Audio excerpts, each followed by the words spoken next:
गोड लागे परी सांगताची नाही पैसे मिठी सवे पाय आवडीची वेधले हो येणे श्रीरंग रंगे मी माझे अंगे हरपले अकारण करुणा भगनाथे भक्तवंशा कल्पतरू अनंत कृपा सिंधू अनंत कोटी ब्रह्मांड नायक रुक्मिणी प्राण संजीवन भगवान श्री पंढरीनाथ विश्व मौली श्री ज्ञानोपाराया जगद्गुरु श्री तुकोबाराया आदि करून सर्व साधू संतांच्या कृपाशीर्वादाने तुम्हा सर्व भाविक सज्जन श्रोते मायबापांच्या उपस्थितीमध्ये भगवान श्री मारुतीरायाच्या या पवित्र दरबारामध्ये संपन्न होत असलेला हा अखंड हरिनाम सप्ताह सोहळा आणि या उत्सवातील आजची ही कार्याची हजेरी रूपी कीर्तन सेवा सद्गुरुनाथ पंढरीनाथाच्या चरणी समर्पित करण्याचं भाग्य पुनश्च एकदा माझ्याकडे प्राप्त झालेलं आहे। त्या निमित्तानं तुकोबारायांच्या गाथेतील 4 चरणाचा अत्यंत महत्त्वाचा बहुतेकांच्या परिचयातील असणारा असा हा अभंग सेवेकरिता निवडलेला आहे। गोड लागे परी सांगताची नाही पैसे मिठी सवे आवडीची वेधले हो येणे श्रीरंग रंगे मी माझे अंगे हरपले। प्रस्तुत कीर्तन रूपी सेवेकरिता निवडलेला अभंग जगद्गुरु श्रीमंत श्री वैराग्य महामेरू वैराग्य राग शिक्षक तुकोबारायांचा असून या अभंगाद्वारा जगद्गुरु श्रीमंत श्री तुकोबाराया जीवनामध्ये प्राप्त झालेल्या भक्ती सुखाच्या परमोच्च अवस्थेच्या नंतरची स्वतःची अवस्था या अभंगातून प्रतिपादन करतायत। महाराज सांगतात आम्हाला दिव्य असं सुख प्राप्त झालेलं आहे, जे सुख सेवन करताना आनंद येतो, पण ते कसं आहे विचारलं तर ते प्रगट करता येत नाही। जगात सुखाचे वेगवेगळे प्रकार आहेत। काही सुख आहेत गोड लागतात पण नित्यकालपर्यंत त्याची गुढी टिकून राहत नाही। काही काळापुरतं गोड लागणारं काही सुख आहे। काही सुख असं आहे की जे परिणामात गोड आहे पण प्रारंभात मात्र अत्यंत कष्ट साध्य अशा प्रकारचं सुख आहे। पण आम्हाला जे प्राप्त झालेलं आहे सेवन करतानाही ते गोडच आहे आणि परिणामही त्याचा गोडच आहे। अशा प्रकारचं सुख आम्हाला प्राप्त झालेलं आहे। ते कसं आहे तर ते अनिर्वचनीय असं सुख आहे। म्हणून महाराज सांगतात गोड लागे परी सांगताची नाही, ते आम्हाला सांगता येत नाही, प्रगट करता येत नाही। एखाद्या मोठ्या माणसानं जर साखर खाल्ली तर त्याला ती गोड लागते पण सांगता येते का हो? सांगता येत नाही। महाराज म्हणतात आमची अवस्था तशी आहे। मुखास्वाद नवत नारद भक्ती सूत्रामध्ये नारद सांगतात भक्तीचं सुख कसं आहे तर मुखास्वाद नवत। मुख्या माणसाने एखाद्या गोष्टीचा स्वाद घ्यावा तर त्याला तो प्रगट जसा करायला येऊ नये तशी अवस्था। म्हणून गोड लागे परी चिन्ह ये. आता हे गोड लागतं, सांगता येत नाही पण सुटतही नाही, ही गोष्ट मात्र खरी आहे. ठीक आहे, म्हणून मला सांगतात पैसे मिठी सवे आवडीची, पुन्हा पुन्हा पुन्हा पुन्हा याचं सेवनच करावं, हा भक्तिरस पुन्हा पुन्हा हा आनंद घेत राहावा, अशीच अंतःकरणाची अवस्था निर्माण होते. पण महाराज, जो आनंद तुम्ही उपभोगताय तो सांगता का येत नाही, त्याचं कारण महाराज सांगतात वेधले ओ येणे श्रीरंगरंगे मी माझे अंगी हरपले. कारण गोड लागायचे तर सांगण्यासाठी मी कुणीतरी वेगळं असायला पाहिजे, पण ते तसं न राहता आम्ही भगवंताच्या स्वरूपाशी एकरूप झालो. आणि आता स्वरूपाशी एकरूप झाल्यामुळं मला सांगा, एखाद्या पदार्थाशी आपण एकरूप झालो की त्याची अनुभूती सांगता येते. गुलाबजामुन खाल्ल्याला सांगता कधी? गुलाबजामुन खाऊन आपण वेगळं असू तर, पण आपणच जर गुलाबजामुन झालो तर आम्ही भगवंताशी एकरूप झालो. त्यामुळे आता कोण सांगावं, कुणाला सांगावा हा भेद राहिला. अहम भोजनम नैव भोज्यम न भोक्ता चिदानंद रूप शिवोहम, अशी आता आमची अवस्था झालेली आहे. म्हणून मी माझे अंगी हरपले. हे घडलं कसं काय हे सगळं प्रकरण? तुम्ही देवाच्या चरणाशी आसक्त का झालात, त्याचं कारण महाराज सांगतात आमच्या दृष्टीनं हा सगळा गोळ केला. आम्ही या डोळ्यानं भगवंताला पाहिलं आणि भगवंताच्या रूपाने आमचं अंतःकरण आकृष्ट झालं. आता तिथून निघायला तयार होत नाही, अशी आता आमची अवस्था झालेली आहे. आणि आम्ही आमच्या देवाला प्राप्त झालो. जोपर्यंत देव पाहिला नव्हता तोपर्यंत संसार गोड होता, पण जवरी रे तवरी संसार जवरी रे तवरी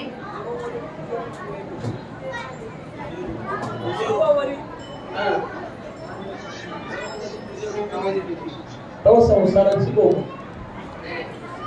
ज्ञानोबराचे एक अभंग आहे, जवरी रे तवरी, म्हणजे जवळ बापर कुमारी वरा भेटी झाली नाही.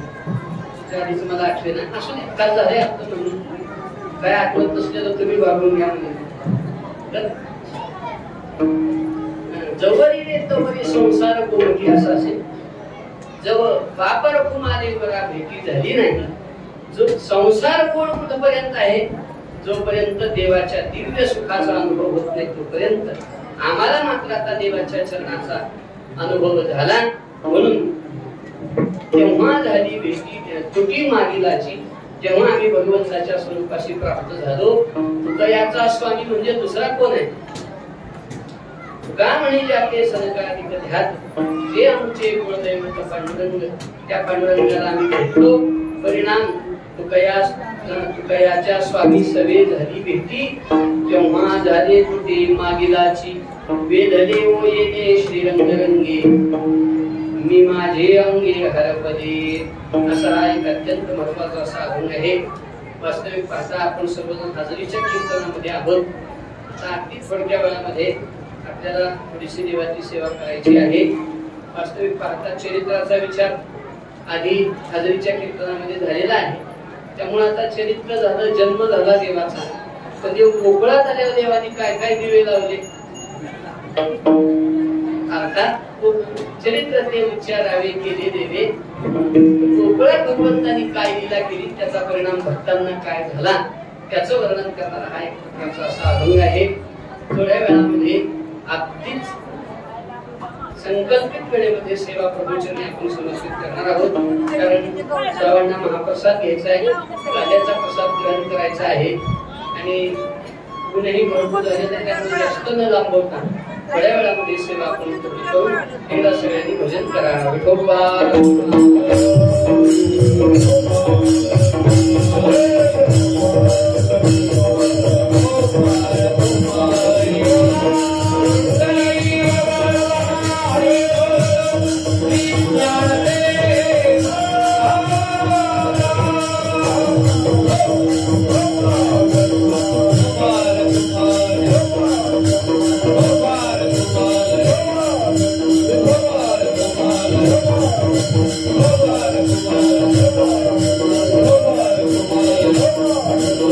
Bye.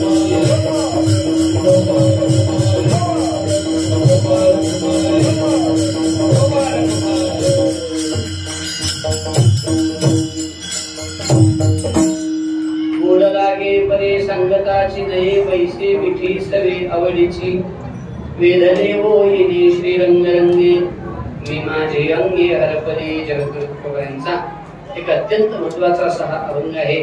आपण सर्वजण या ठिकाणी एकत्रित आलेलो आहोत ते कारण म्हणजे कार्याचा प्रसाद. कार्याचा प्रसाद म्हणजे जीवनात केलेल्या परमार्थाचं पूर्णत्व आहे. देवाची सेवा करावी, देवाला प्रणाम करावा, देवाकडून आशीर्वाद मागून घ्यावा, तो प्रसाद मिळायचा दिवस म्हणजे आजचा कार्याचा दिवस आहे. सर्वांना ज्ञात आहे. संतांनी सुद्धा कार्याची विशेष आवडी आपल्या अंतःकरणात दाखवलेली की नाही. उपजोनिया पुढती काला कवू दैवात, पुन्हा पुन्हा जन्माला येऊन कार्याचा प्रसाद सेवन करावा अशी या कार्याची महती आहे. आपण सर्वजण मारुतीरायाचा हा कार्याचा प्रसाद घेण्यासाठी इथे एकत्रित आहोत. आता कसं आहे, सगळ्यांना प्रसादाची ओढ लागली, त्याच्यात आम्ही व्यवधान होऊन म्हणजे थोडस हे होणार नाही, पण हरकत नाही. डायरेक्टच काला मागितल्यावर कसा मिळेल. एखाद्या माणसाकडून आपल्याला काही प्राप्त करायचं असेल तर आधी त्याचं काहीतरी गुण गावं लागतं, बरोबर आहे. एखाद्या सावकाराकडे जाऊन जर पैसे घ्यायचे असतील तर आधी जाऊन त्याची उदारता सांगावी. गणभर असलं तर मनभर सांगावं, मुसळभर असलं तर मुसळभर सांगावं.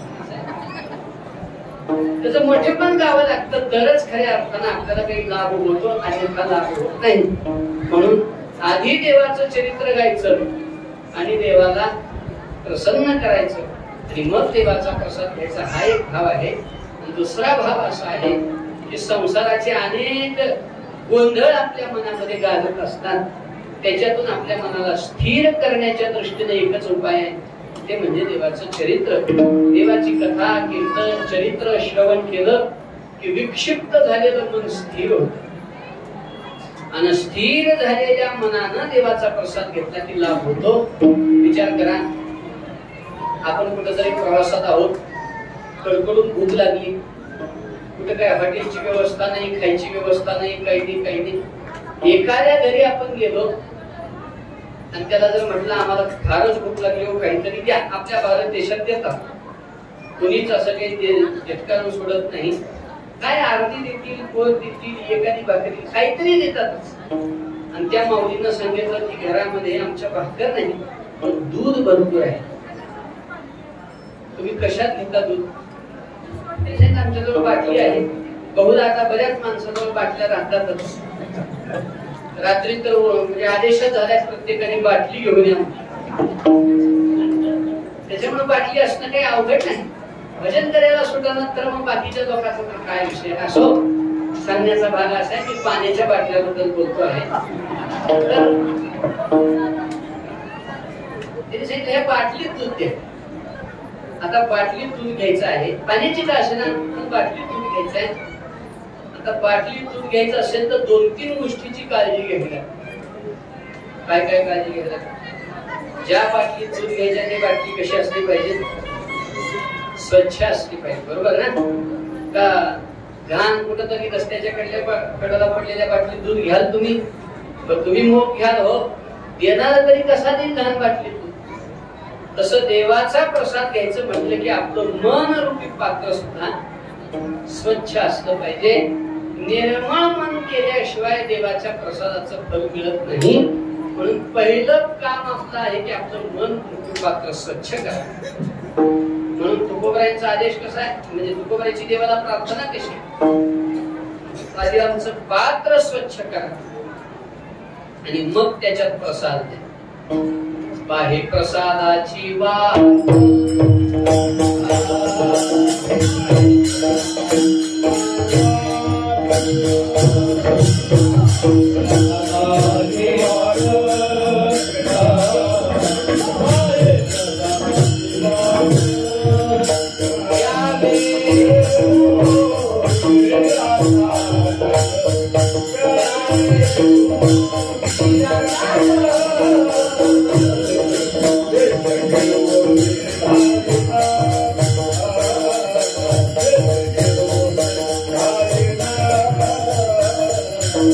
Thank you.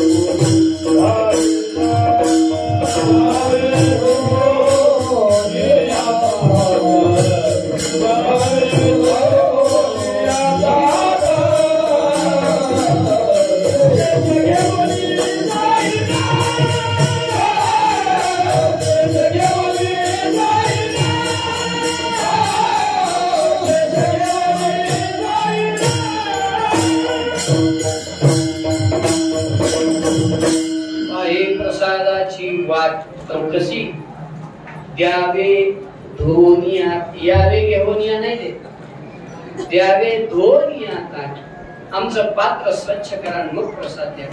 आता आपण यावे घेऊनिया ताट, आता तसं बरंच आहे अवघड सगळं म्हणा. काय काय प्रमाणे माणसं कसे म्हणतील काय सांगता येत.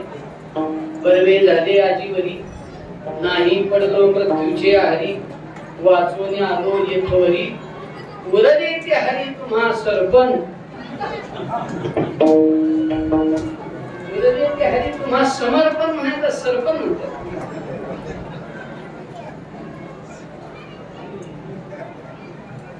कुळी कन्या पुत्र होती ते सात्विक,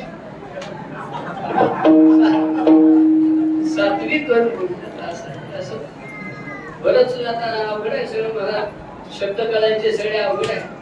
एक कीर्तनकार सांगत होते तत्वमसी, खाली बसलेले म्हटलं कोणाच्या मशी असं. तर द्यावे धोनिया ताट, ताट धुवून प्रसाद द्यावा याचा अर्थ काय आहे.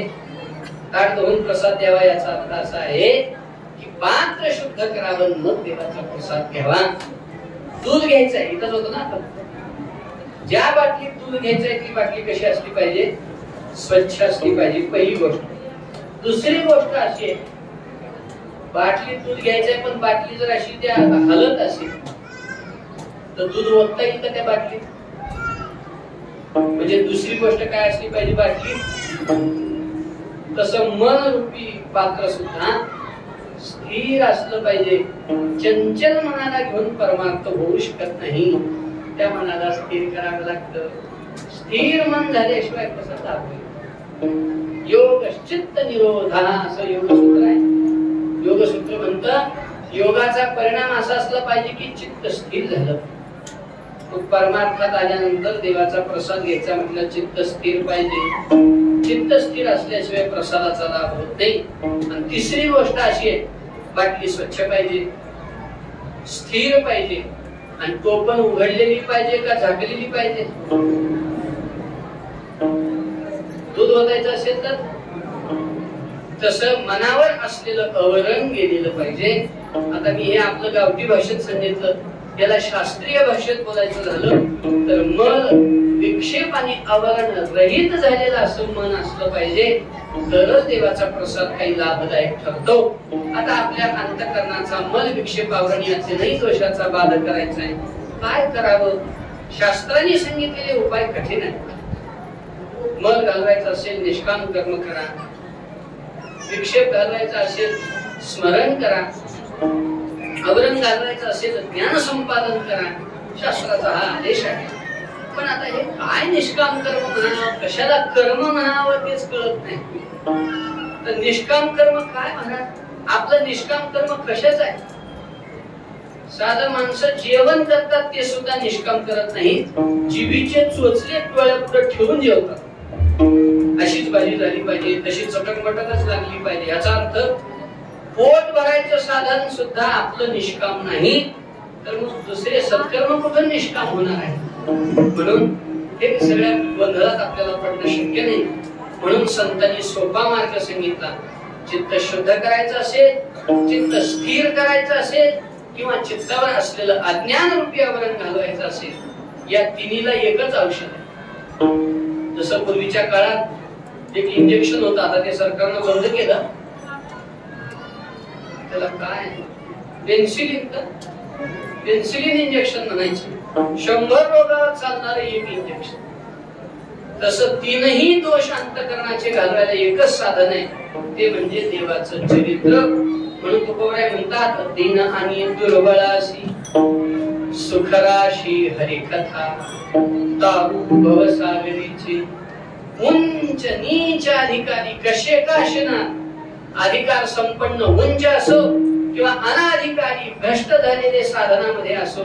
आपण रात्री त्याचा विचार केला तो मूर्खही तरे. एखादा मूर्ख मुमुक्षु असो अथवा डोळस परमार्थिक असो, त्या सगळ्याचा उद्धार करणारं भगवंताचं चरित्र आहे. कारण पवित्र होईन चरित्र उच्चारे, कृपाच्या आधारे गुजरी असं हे चरित्र आहे. म्हणून त्या चरित्राचं चिंतन स्मरण कार्याच्या कीर्तनात केलं पाहिजे. आणि तो प्रसाद आपल्या जीवनात प्राप्त केला पाहिजे. म्हणून देवाचं चरित्र कार्याच्या कीर्तनात सांगावा असा नियम आहे. आणि या दृष्टीने आपण या कार्याच्या सेवेमध्ये उपस्थित आहोत. भगवान बालकृष्णाचा अवतार द्वापारयुगाच्या शेवटी गोकुळामध्ये झाला. सगळी कथा सर्वांना माहिती आहे. अनेक दैत्य कंसानं पाठवले, पण भगवंतांनी एक एक करून सगळ्याचा नाश केला. अनुभवता बालपणाची फुली निराळा नवे सृष्टी केली, तरी गिरी धरोनी उमा निली महेंद्र महिमा. भगवंतांनी हे सगळं केलं महाराज. जे अभिमानी राक्षस होते त्या राक्षसांचाही अभिमान भगवान बालकृष्णांनी घालवला. आणि अभिमान आलेले देव होते तर देवाचाही अभिमान भगवंतांनी घालवला की नाही. करारविंद भूधरम स्मितावलोक सुंदरम महेंद्र मानदारणम नमामि कृष्ण वारणम. इंद्राला अभिमान झाला होता तर भगवंतांनी गिरी गोवर्धन उचलला आणि इंद्रदेवाचा अहंकार घालवला. असे भगवंत लीला करू लागले. भगवंताचं दिव्य साबळ सुंदर असं रूप, त्याच्या लीला, त्याचे गुण, त्याचं चरित्र, त्याची एक एक कृती आपल्या अंतःकरणाला वेधवणारी आहे. असा सुंदर बालकृष्ण आहे. तुम्ही आम्ही सुंदर आहोत, पण कसे सुंदर आहोत? प्रकृती सापेक्ष सुंदर आहोत. म्हणजे जसं जसं वय वाढत जाईल तसं तसं आपलं सौंदर्य संपत जातं. गाढवाचे ताने पालकती, हे कोणत्या गाढवाबद्दल म्हणलेलं आहे मला काही माहिती नाही, पण ही गोष्ट खरी आहे. गाढवाचे ताने पालकते क्षणोक्षणी. गाढवाचं शिंगरू लहान असताना देखणं दिसतं, जसं जसं मोठं होईल तस तसं विभत्स व्हायला लागतं. आता हा सिद्धांत फक्त गाढवालाच लागू होतो का आपल्यालाही लागू होतो? बोला. आपलंही असं नाही ना.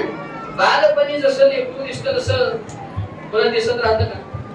पुन्हा पुन्हा दिसण्याचा जर विचार केला तर काय बिघडत जातं महाराज. तैसीच येण्याची स्थिती ना सतजा यक्षण क्षणा प्रती म्हणून असे म्हणते अश्वत्थगा. ज्ञानोबा म्हणतात आपलं सौंदर्य नासत जाणार, बिघडत जाणार आहे, बिघडत. त्यामुळं आपलं सौंदर्य हे वयाच्या, रंगाच्या, प्रकृतीच्या सापेक्ष आहे. पण परमात्म्याचं सौंदर्य असं नाही. देवाची सुंदरता किती आहे? पाहिल्या वेधलावी पैसे जीवी जडोनी. तितका सुंदर परमात्मा आहे. त्याच्या त्या सौंदर्यापुढं लक्ष्मी बोलावी इतका तो सुंदर. नाथ महाराज भागवतात वर्णन करतात, श्री कृष्णाच्या सौंदर्यापुढे लक्ष्मी बोलोनी झाली वेळे. मदन पोटा आला बापुडे हेर कुणीकडे रावरंग. नाथ महाराज सांगतात लक्ष्मी सुद्धा ज्याच्या रूपाला भुलावी इतका सुंदर भगवान बालकृष्ण गोकुळामध्ये जेव्हा अवतरित झाला. त्याच्या त्या लीला, त्याचं ते देखणं रूप गोपिकांनी पाहिलं आणि त्यांचं अंतःकरण त्याच्या स्वरूपाच्या ठिकाणी इतकं आकृष्ट झालं. पाहिल्या वेधलावी वैसे जीवी जडून. किंवा देखला डोळा बैसला मणी तोची बदनी उच्चारे. आणि त्या भगवंताच्या दिव्य रूपाचा प्रभाव असा गोपिकांवर झाला की त्या भगवंताच्या अखंड स्मरणामध्ये त्या गोपिका एकरूप झाल्या. आणि अखंड स्मरणाचा परिणाम गोपिका रूपाने शिल्लक राहिल्याच नाही, त्या कृष्ण रूप झाल्या. तुकोबराय गोपिकेच्या भावात जाऊन असं म्हणतात, माझी अवस्था तशीच झाली. एकदा त्याला पाहिलं, त्याच्या ठिकाणी माझं मन वेधलं आणि मी त्याच्या स्वरूपाशी एकरूप झाले. अभंगाचं दुसरंच वेगळे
रंगे मी माझे अंगे हरपले. सावध राहायला पाहिजे ना.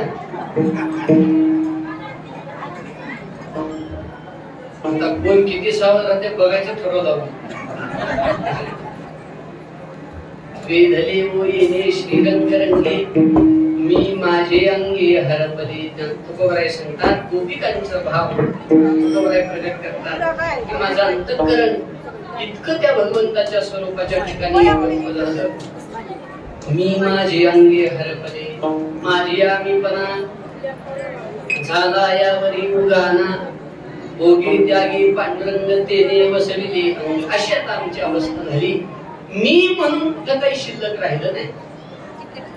म्हणजे महाराज असं कसं होतं माहिती. आपुलियाचा विसर भोळा गोविंद काळा कळतो. आपण म्हणतो की नाही अभंग. आपुलियाचा विसर, गोपिकांना स्वतःचा विसर पडला. मी म्हणून ती शिल्लक कुठं राहिलीच नाही. आरशात पाहिला गेलं तर आरशात काय दिसतो. आपण आरशात पाहिलं कुठली नटी दिसते का. आरशात आपण आपलं तोंड पाहिल्यावर काय दिसत. आवडीचा नट दिसतो का नटी. एकची दिसे दुसरे ते दर्पणाचे आधारे. किंवा पाहिले तेची देखी जे दर्पण आधारे. जे पाहावं तेच आरशात दिसणार आहे. पण गोपिकांचं तसं होत नाही. गोपिका जेव्हा आरशात पाहतात तेव्हा स्वतःच तोंड दिसत नाही गोपिकांना. कृष्ण दिसायला. ज्ञानोबा त्याचं वर्णन करतात. दर्पणी पाहता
रूप न दिसे आपुले. बापर कुमा देवी वरू विठ्ठले मज आईसे केले. ज्ञानोबा सांगतात गोपिका जेव्हा आरशात पाहतात तेव्हा त्यांना स्वतःच रूप नाही कृष्ण दिसायला लागतो. याला म्हणावं मी माझे अंगे हरपले. माझ्या मीपणाचा करुणी फरार. निळोबराची गवळ नाही. निळोबराय म्हणतात त्यानं माझा आणि मीपणाचा सगळा फराळ केला. म्हणजे माझं मीपण यानं गिळंकृत केलं. सांडलेले त्रिपुटी किंवा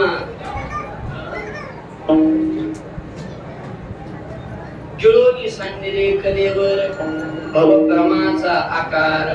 आता इतकी आमच्या स्वरूपाची व्याप्ती झाली. मी आणि माझं आता कुठंच राहिलं नाही. निर्ममो निरंकार समक्षमी. अशा अवस्थेला भगवंतांनी आम्हाला पोचत केलं. म्हणून मी माझे अंगी हरपले. आता मी म्हणून काय सांगू. माझं काही आठवतच नाही मी कोण आहे. याती कुळ माझे गेले हरपुनी. श्रीरंगा वाचोनी आनंदेने किती हो शिकवाल मज विरुविळा. मी तया कुवला गतली अष्टभोग भोगणे. अशाच आमची अवस्था झाली की माझं याती काय, कुळ काय, घर काय, पती कोण, पत्नी कोण, भाऊ कोण काही आठवत नाही. विसरले कुळ आपला आचार, पती भावे तीर घर सोय. सांडिले लौकिक लाज भोये चित्ता. रातले अनंता चित्त माझे. हे सगळा विसर पडला है ना. सवही विसरून देखे गोपाल. कान्हारे मन मोहनलाल. सवही विसरून देखे गोपाल. सक्कमय भूली घर जाणे बाट बोलस वगैरे वगैरे हे सगळं पाठ आहे. आता सांगण्याचा अर्थ असा की अशा अंगानं मी माझ्या अंगी हरपले. आता कुळ आठवत नाही, घर आठवत नाही, मी कोण आहे आठवत नाही, माझं कोण आठवत नाही. आता जिकडं पाहावं तिकडं आत हरी बाहेर हरी, हरीने घरी कोंडिले, हरीने कामा घातला चिरा वित्त बरा मुखविले. इथपर्यंत की हरीने केली जीवेसाठी परिणाम बाळी तुटी सकळाशी. मग म्हणले त्या कृष्णाला काढून टाका तुम्ही मनातून. त्यानं जर एवढी बेजारी लावली तुमची तर त्याला मनातून काढून टाका, विसरा त्याला. गोपिका म्हणल्या ते जर आमच्या हातात असतं तर आम्ही कधीच विसरला असतो. पण तुका म्हणे वेगळा नव्हे हरी हा भोवे भोगताला. विसरायचं ठरवलं तरी त्याला आता विसरणं शक्य नाही. आता अशी आमची अवस्था झाली म्हणून मी माझे अंगी हरपले. मग महाराज तुमचं मी पण संपलं, माझं म्हणायचं संपलं, याती कुळ काही आठवत नाही अशी तुमची अवस्था झाली. पण या अवस्थेत आता भयंकर तुम्हाला अडचण असेल. महाराज म्हणजे अडचण नाही. मला सांगा घराच्या जर भिंती पडल्या तर घराची कक्षा किती रुंदावली हो. 4 भिंती पडल्यावर घर किती मोठं झालं. त्याला काही मर्यादा आहे पुन्हा. जेवढ्या भिंती निघून गेल्या तर घर म्हणजे सगळं विश्व घर, बरोबर ना. तसं मी माझेपणाच्या आता आमच्या भिंती संपल्या. परिणाम आता आमचं विश्वात्मकपण आम्हाला प्राप्त झालं. त्याच्यामुळे आता सुख नाही, दुःख नाही, जन्म नाही, मरण नाही, राग नाही, द्वेष नाही, मान नाही, अपमान नाही. या सगळ्या गोष्टीच्या पलीकडे असणार जे निरंकुश निरामय निरावय असं जे असणार सुख आहे ते सुख आम्हाला प्राप्त झालं. आणि त्या सुखाची जर अवस्था तुम्ही आम्हाला विचारत असाल तर ते अनिर्वचनीय असं सुख प्राप्त झालं अरण्याच्या प्रथमच्या.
संगताची नाही वैसे मिठी सवे कवडीची.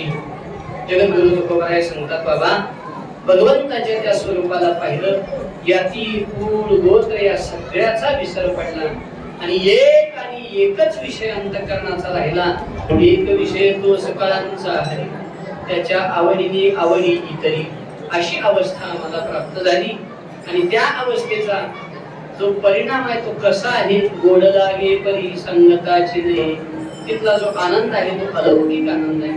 अनिल वाच्य आणि अनिल वचनीय असे दोन शब्द आहेत बरं का शास्त्रात.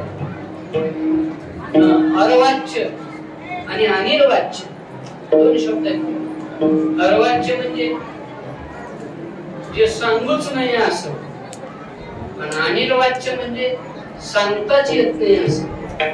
विषयातलं सुख अर्वाच्य सुख, जे सांगूच नाही, कारण जे सुख स्थिर नाही, जे सुख शाश्वत नाही. आता जरी ते सुख वाटत असलं तर परिणामात ते दुःख दिल्याशिवाय राहत नाही. असं जे सुख आहे ते विषयाचं सुख आहे. पण भगवंताच्या चरणाचं जे सुख आहे ते मात्र अनिर्वचनीय अनिर्वाच्य असं सुख आहे. ते सुख आम्हाला प्राप्त झालं.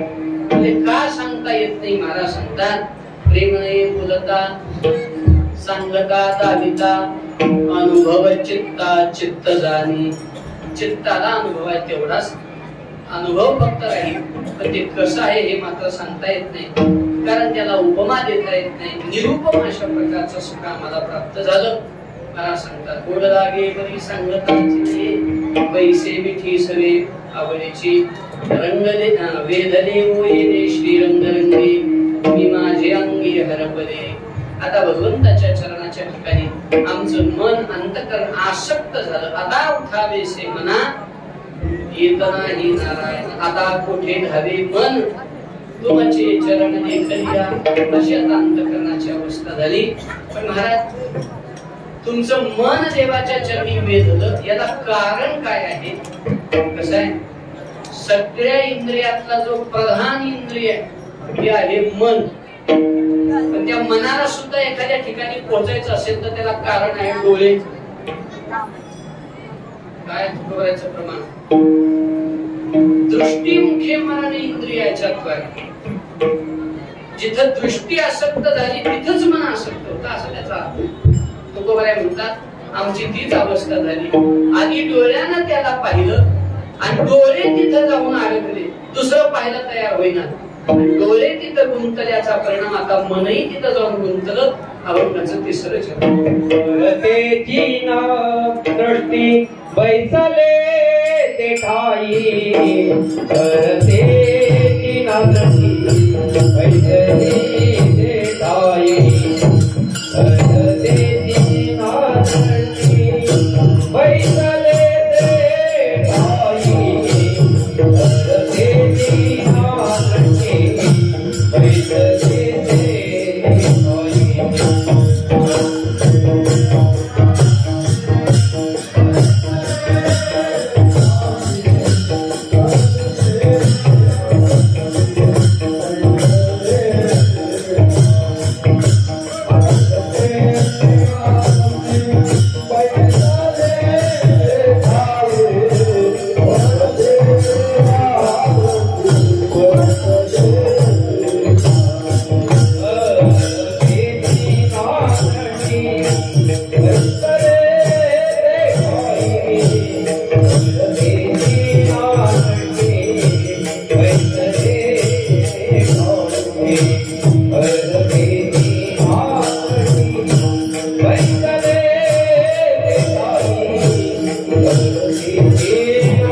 करते की ना दृष्टी बैसले ते ठाई.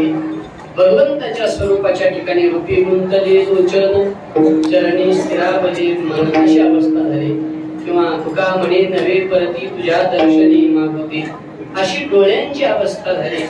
डोळेच त्या रूपाच्या ठिकाणी आसक्त झाल्यामुळे मनही तिथं जाऊन स्थिर झालं. आणि आता भगवंताच्या त्या दिव्य स्वरूपाच्या जेव्हा दर्शनाने आम्ही कृतार्थ झालो, तेव्हा मागच्या संचित कर्मादी सर्व गोष्टीचा लाग आमच्या मागचा संपला. महाराज म्हणतात कृपयाच्या स्वामी सवे झाली भेटी तेव्हा झाले तुटे मागिलाचे वेदले ओयने श्रीरंगरंगे मी माझे अंगी हरपदे यथावकाश अभंगाचा विचार केलेला आहे. सेवा या ठिकाणी पूर्ण करू. 2 वाजलेले आपल्याला कसं 2 पर्यंत काला संपवायचा होता परंतु आता जर लांबलो द्या काय तर अगदी झालेली सेवा भक्तीराजाच्या चरणी समर्पित करतो. देवाच्या चरित्रातल्या कार्याचा प्रसंग तेवढा सांगतो कारण चरित्रही सांगितलं असं होईल म्हणून भगवंतांनी गोकुळामध्ये अनेक लीला केल्या. यशोदेकडे गराणे आले. गराणे ऐकत होती आई पण आईला वाटायचं लहान लेकरू आहे लीला केली असेल परंतु जेव्हा सगळंच गाव गराणे सांगू लागलं तेव्हा मात्र आईच्या लक्षात आलं आता याला गावात ठेवणं योग्य नाही. याला गाई घेऊन मनात पाठवलं पाहिजे म्हणून आईनं गाई देऊन मनाच्या दिशेने पाठवलं. सगळे गोपाळ एकत्रित जमले गेले. देवा कुठं? देव सांगितले निघालो गुवाहाटीला आपलं वृंदावनला. म्हणजे देवा तुम्ही तिकडे तर आम्ही इथं थांबून काय करावं? आम्हालाही त्या डोंगर दऱ्यामध्ये म्हणजे वृंदावनाच्या तर आम्हालाही गाई चालायच्या आहेत. आम्हालाही तिथं तुमच्या बरोबरच आनंद घ्यायचा आहे. देवाने सांगितलं आपापल्या गाई घ्यायचं. रोज सूर्योदयाच्या वेळेला गाई सोडायच्या माझ्या अंगणात यायचं आणि माझ्या आणि आपल्या सगळ्यांच्या गाई आपण एकत्रित करू आणि आपण सर्वजण वृंदावनामध्ये गाई चालण्यासाठी जाऊ. तिथून तो नित्य नियम सुरू झाला. एक दिवस भगवंतांनी म्हणजे नियम असा होता गाई चरायला सोडायच्या. वेगवेगळे खेळ नदीच्या काठावर खेळायचे. भूक लागली की शिदरे घ्यायचं जेवायला बसायचं असा नियम. देवानी सांगितलं उद्या मात्र आपल्याला काला करायचा. हा काला समतेचा असणार आहे त्यामुळं माझे आहे तैसे पाहे नाही तरी घराज आहे चोरोनिया माये नवनीत अनारे. माझं जशी शिदोरी आहे तशी घेऊन या बरं उद्या. सगळ्या गोपाळांनी हात जोडले सांगितलं कृष्णा तुझं वेगळं आहे. तुझी शिदोरी निरुपाधिक आहे. तुझ्या शिदोरीला कुठला उपाधीचा लाग नाही. आमचं मात्र असंच आहे चांगले कोठोनी अनावे गोपाळा आमचा दुबळा संसार. आम्ही गरीबाची लेकर आमच्याकडे एवढं भारी भारी कुठून असणार आहे शिदोरी. आमची जशी चटणी भाकर असेल तशी सामावून घ्यावी लागत नाहीतर निघालो आम्ही. आता देवालाही गरजच होती. देवाने सांगितलं हरकत नाही बाबा असं खोटाखोटी करण्यापेक्षा सांभाळून घेऊया. आणि मग अशा पद्धतीने भगवंतानी सगळ्या गोपाळांना दुसऱ्या दिवशी आपापल्या घरच्या शिदोऱ्या आणायला लावल्या. गाई चरत होत्या. गोपाळ खेळ खेळत होते. पण भूक लागली सर्व गोपाळांना. सगळे गोपाळ म्हणजे देवा खांदी भार कोटी भूक काय खेळायाचे झाली आता वेळ म्हणत या ना शिदोऱ्या. देवानी ते शब्द ऐकले. सगळ्यांच्या शिदोऱ्या एकत्रित केल्या. मध्यभागी भगवान उभे राहिले आणि भगवंतांनी काला केला. त्या काल्याचं वर्णन शुकदेव भगवान करतात. बिभ्रद्वेनम जठरपटयो शृंगवेत्रे च कक्षे वावे पणम मस्तान तत्फलान्यमुलीशो तिष्ठन्न ते स्वपरे सर्वदो हासेन नरो विस्सैहि स्वर्गे लोके विशते भजे यज्ञ भूपादके. अशा पद्धतीनं भगवान गोपाल कृष्णाने काला केला. तो काला पाहण्यासाठी ब्रह्मदेव स्वर्गे लोके विशते भजे. देवाने काला दिला नाही. ब्रह्मदेवाने सांगितलं मी देव आहे मला काला द्यायला पाहिजे. गोपाल कृष्णाने सांगितलं ब्रह्मदेवा मी काला तुम्हाला दिला असता पण तुम्ही जर म्हटलं असता देवा हे जसे गोपाळ आहेत तसे मी सुद्धा तुमचा एक गोपाळ आहे तर मी नक्की काला दिला असता. पण तुम्ही म्हणलात मी ब्रह्मदेव आहे मला काला द्या जा. तुला ब्रह्मदेव असल्याचा अभिमानाने मी काला देत नाही जा. म्हणून काला घ्यायचा प्रसंग ज्या वेळेला इथे येतो त्यावेळेला माणसानं काला घ्यायला आल्यावर वारकरी होऊन यावं. मी गावचा अमुक नागरिक आहे मी प्रतिष्ठित आहे मी हे आहे मी ते आहे मी अमुक आहे ही पद प्रतिष्ठा घेऊन इथं आला. चुरमुरे मिळतील वारकऱ्याला आपले झपटे खाऊन मिळतील तुम्हाला आयते हातात मिळतील. कारण सध्या हा महाराष्ट्रात खूप चांगला प्रकार सुरू झाला.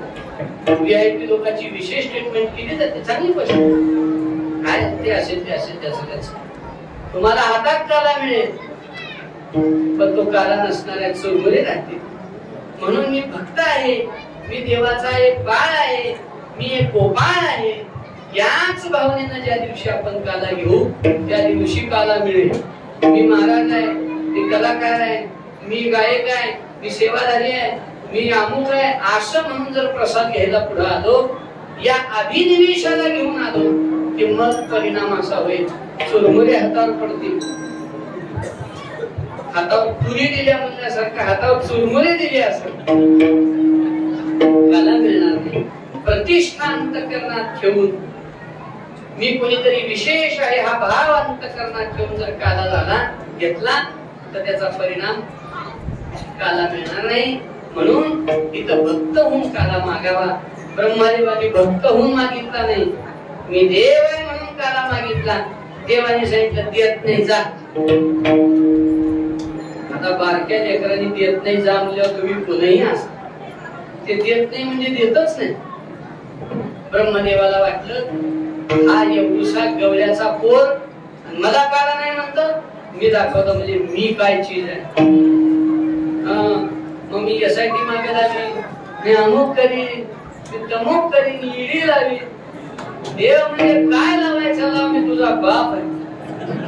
खरंच आहे, याची अनाधी कमळे जन्म चतुरानं. हा ब्रह्मदेवाचा बाप काय करणार आहे ब्रह्मदेव. पण ब्रह्मदेवाने युक्ती केली आणि चलत असलेल्या सगळ्या गायी गुप्त केल्या. आता सगळे गोपाळ म्हणजे कृष्णा, अरे गाय एकही दिसना कुठे गेल्या. देवाने सांगितलं मी गायी बघून येतो, तुम्ही तेव्हा जेवण करा. आणि देव गायी बघायला गेली की इकडे गोपाळही गुप्त केले. म्हणजे तिकडं गायी राहिल्या नाही आणि इकडं गोपाळही राहिले नाही.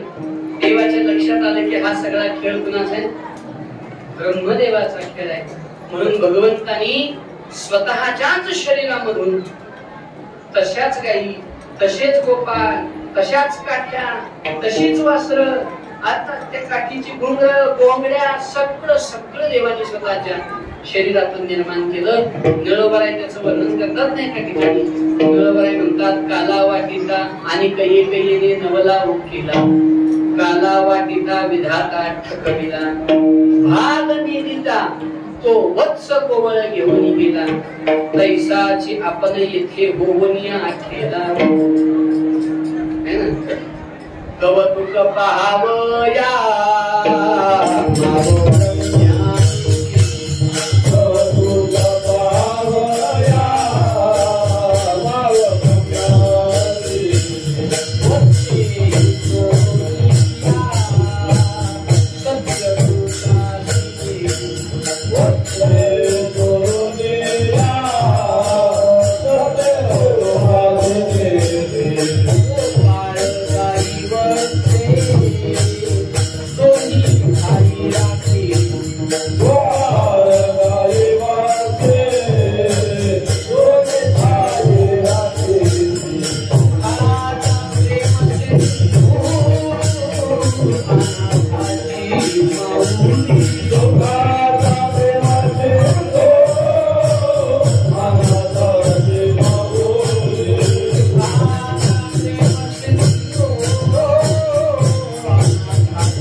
सत्यलोकाशी नेली, गोपाळ गायी वत्से दोन्ही ठाई राखिली, सुखाचा प्रेम सिंधू अनाथाचे माऊली. अशा पद्धतीने भगवंतांनी ब्रह्मदेवाचा अभिमान या कार्याच्या निमित्ताने घालवला.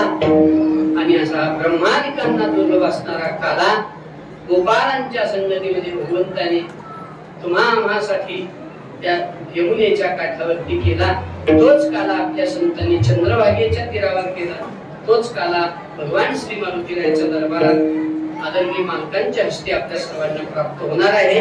सर्वांनी 10-15 मिनिटं शांतता बाळगावी। सेवा या ठिकाणी पूर्ण झालेली आहे।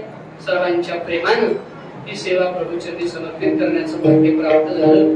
भगवंतांनी कृपा करावी, हेच मज गडो जन्म जन्मांतरी आपल्याला जी वर्षानुवर्ष सेवा घडावी अशी प्रार्थना आपण सर्वजण प्रभूचरणी करू। या ठिकाणी थांबू संघर्ष। हरिभक्त सचिन बोधने सर सलगरा आणि पाठीमागे तोरंबा।